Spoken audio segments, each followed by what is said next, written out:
Hello, the topic today is adding a reconditioning service order. So for reconditioning, we're going to go to our vehicle inventory under vehicles, and then we're going to find the vehicle that we want to work on.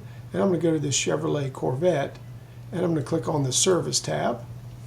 And now we've got the basic information about the vehicle. Let's just click this little green plus. We're under the actual service tab of the vehicle. I'm going to click the green plus.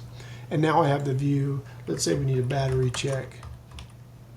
And I can also pick the job here, or more than one job if there's multiple things need to be done with it.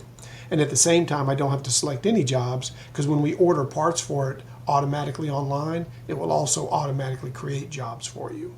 So for now, I'm just going to select battery and say save new order. So now I've created a reconditioning job for my internal inventory. It's been created under service.